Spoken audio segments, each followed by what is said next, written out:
Here's the situation with Kayla and her husband Derek. They've been married, doing the whole couple thing, when suddenly Derek starts spending a lot of time with this girl named Lila.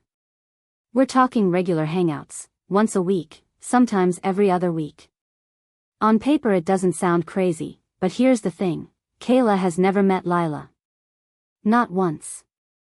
Lila keeps saying, "Oh, we should totally meet, I really want to get to know you," but the plans never actually happen. Derek just goes over there alone, chills for hours, and comes back like nothing's weird. He swears he's also hanging out with Lila's boyfriend at the same time, but Kayla has never seen or spoken to that guy either. It's starting to feel like Derek has a whole separate life that she's not allowed to touch, and that feeling sits heavy in your stomach when you're the wife at home. Now the red flags start showing up one by one, and once you see them you can't unsee them. Derek has this habit of playing Captain Save-A-Ho for Lila whenever she has even the smallest issue.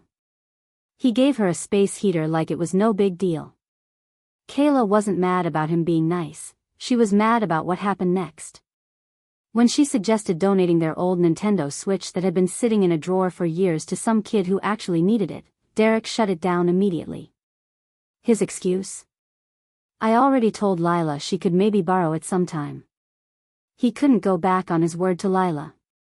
But when it came to the old Xbox they had promised to one of Kayla's actual close friends for Christmas, suddenly he was totally fine giving that away instead. The double standard was so loud it was embarrassing. It wasn't about the gaming consoles anymore. It was about who he was willing to disappoint and who he was determined to protect. Then the fight started. And every single time they had an argument, no matter how small, Derek would storm out of the house and go straight to Lila's place. Gone for hours. No texts. No calls. Nothing. Kayla only knew he was safe because she could see his location on Find My iPhone. After making a huge deal about finally spending Christmas together like a real married couple, he spent less than 2 hours with her before dipping to some party with Lila that Kayla wasn't invited to. He was gone the entire afternoon and night. Imagine your husband hyping up quality time with you on a holiday and then choosing to spend it with another woman. The audacity was actually next level. Kayla finally couldn't take it anymore. She sat him down and laid everything out. She told him she was uncomfortable, that this whole situation felt wrong, that the running to Lila's during every fight, the secret hangouts, the constant prioritizing of another woman over his own wife, it was all too much. Derek looked her in the eyes and swore nothing was going on. He said Lila was just a friend, that Kayla was overthinking, that he loved only her. And then, literally right after that conversation ended, he turned around and told Lila every single detail of what they had just talked about. It felt like he needed to get his story straight with her. Kayla found out because she told her own friend, and the way everything lined up made it obvious they were coordinating. Now if they ever did meet it was going to be painfully awkward, and on top of that Kayla realized she didn't even want a relationship with a girl who runs to her husband with every problem she has. Derek had other female friends that Kayla actually liked and hung out with, and he never acted like this with them. So this wasn't Kayla being insecure or hating on women. This was specific. This was targeted. And it was getting harder and harder to ignore. The comments section was absolutely eating him alive. People were saying, "Sis, you already know what's happening or what's about to happen, you just have to decide if you're ready to face it." Someone suggested she should try reaching out to Lila's ex to hear his side. But Kayla didn't even know the guy's last name. And there was another layer. The breakup story she heard was that the ex had some kind of serious mental health crisis and went off the rails. As someone who had survived domestic violence and intimate partner violence herself in the past, Kayla wasn't willing to risk putting Lila in danger by digging around, even though she was furious. That level of empathy while she was being gaslit and isolated? That's queen behavior right there. Then the update dropped 6 months later and it was like watching a car crash in slow motion that you already saw coming. Derek told Kayla he was going to visit his grandma and then hang with his boys Tyler and Brandon. Very specific plan. He was going to Tyler's place and then they were all heading to Mario's pizzeria to play pool. He texted her multiple times throughout the day confirming this was still happening. Said he wanted to come home early so they could watch a movie together.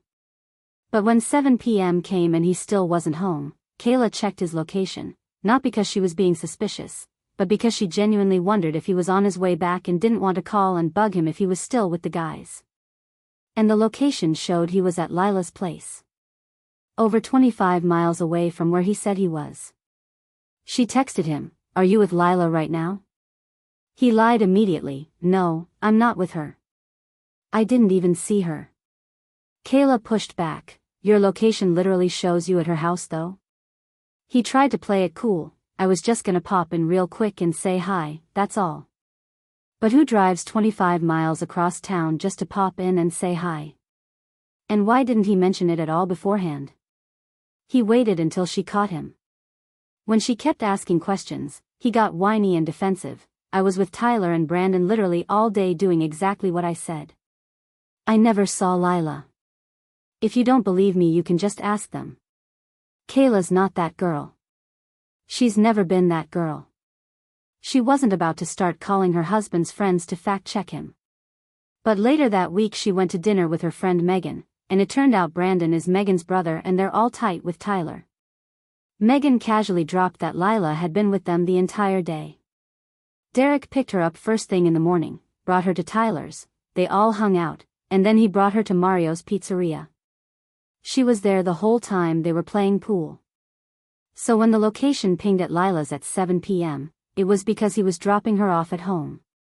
And the craziest part? He had specifically told Tyler and Brandon to lie to Kayla and say Lila wasn't there if she ever asked. That was the moment something in Kayla just broke. She looked at the situation and realized she didn't even care anymore whether he was physically cheating. The lying was constant. The secrecy was constant. The getting his friends to cover for him was constant. She couldn't spend the rest of her life wondering what was true and what was another story he made up on the spot. She decided right then and there that she was filing for divorce. She was going to play it cool, keep her cards close to her chest, and get all her ducks in a row before he even knew what was happening. The comments were full of people telling her to gather every single piece of evidence, texts, deleted texts, location history, everything. Some people were saying when she serves the papers she should blast both of them on social media and tag his mom. But Kayla had a problem. Derek constantly deleted his text messages and then immediately emptied the trash so nothing was recoverable. iMessage made it even harder. She thought maybe there was stuff on Facebook Messenger, but she didn't have access to his account. The advice that actually stuck was simple and cold: whether he was having a full physical affair or not, the lying, the secrecy, and the fact that he was getting his friends to lie to his own wife was already a massive deal-breaker. Get your finances in order. Open a separate bank account. Copy every important document. Freeze your credit if you have to. Change all your passwords. Reconnect with the family he slowly isolated you from. And when you're ready, serve the papers and don't look back. Kayla started opening up about how bad it had really been behind the scenes. Derek had slowly cut her off from her friends and family over time. Last year when she got really sick, he convinced her it would be better if she quit her job so she could rest and recover. Then they decided to try IVF because they wanted a baby, but the fertility issues were on his side. She spent every single dollar of her savings and maxed out her credit cards paying for treatments.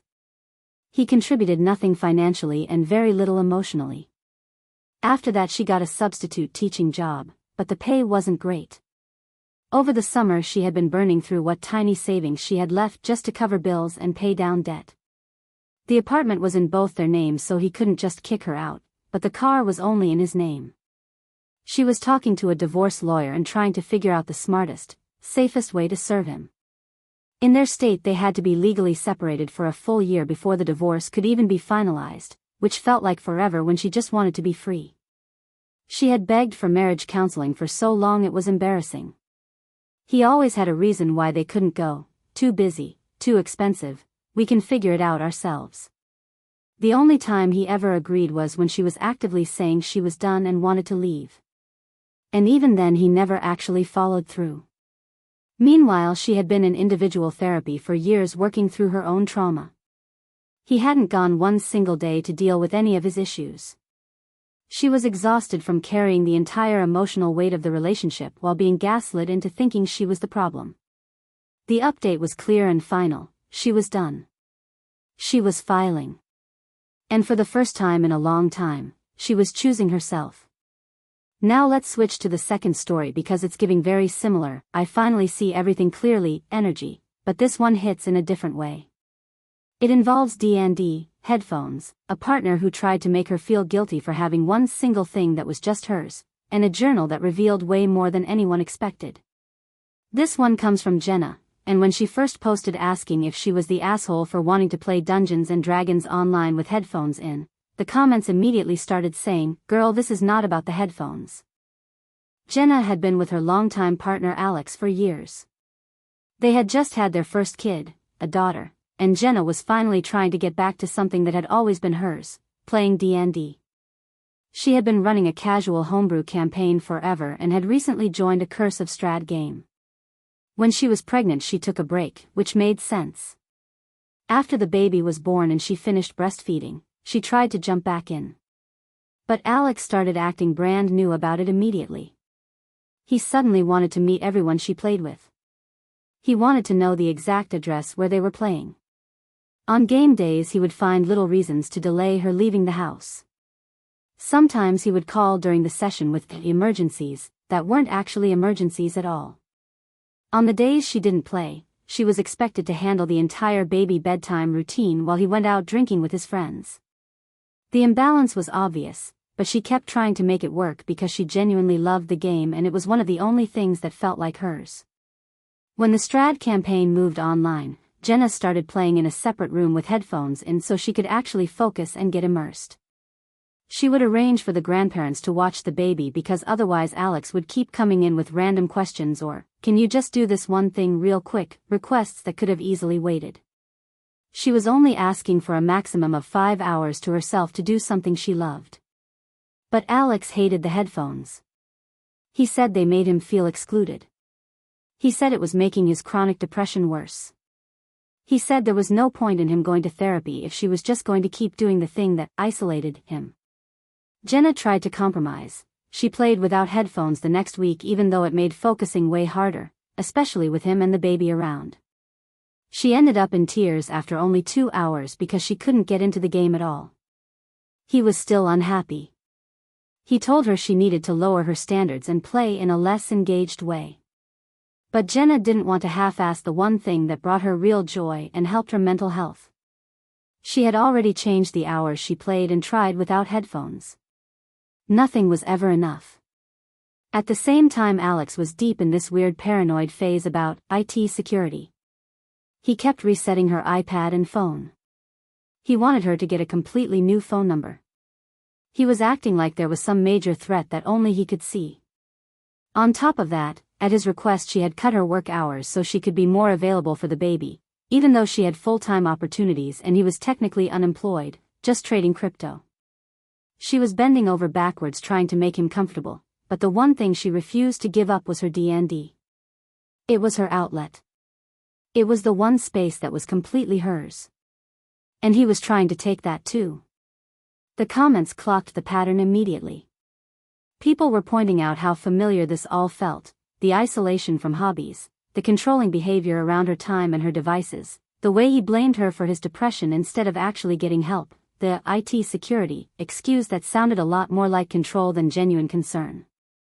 Comment after comment said he was manipulating her, that this was classic emotional abuse dressed up as mental health struggles, and that she deserved to have at least one thing that was just for her without feeling guilty about it.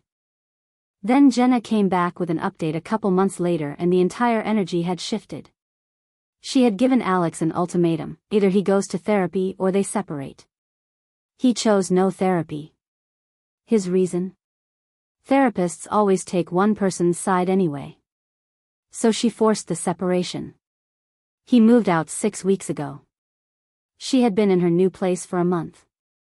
And she said it felt like the fog had finally lifted. Life was better in literally every single way the more distance she got from him. She was back to working near full-time hours, which actually worked great with having a toddler. She had way more freedom. She was finally able to make the house feel like a real home for her and her daughter without constantly walking on eggshells. While she was packing up his stuff, she found his journal. And what she read in there was absolutely wild.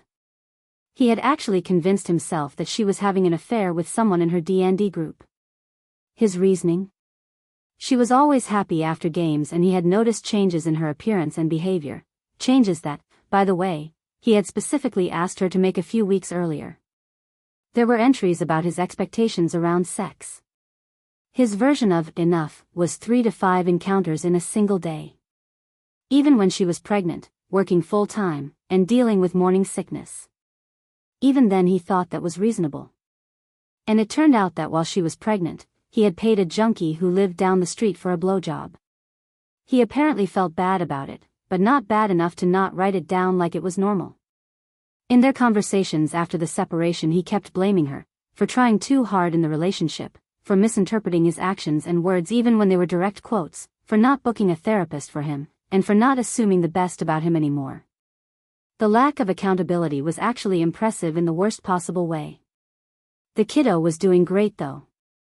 She hadn't really noticed her dad being gone in any negative way. They were having the best time in the new house. And Jenna was finally doing something she had always wanted. She turned the dining room into a full-on D&D dining room. She upgraded the table to make it longer. She switched all the chairs to high-back ones. She added ravens and trees for that perfect Barovian Curse of Strahd vibe. She even served garlic bread as part of the first course and had a whole cheese board going. She got permission from her DM to host a session there. It was nerdy, it was extra, and it was completely hers. She was living her best life and no one was making her feel guilty about it anymore. The comments were eating up every single detail. People were losing it over the journal entries, especially the part about expecting 3 to 5 times a day while she was pregnant and sick.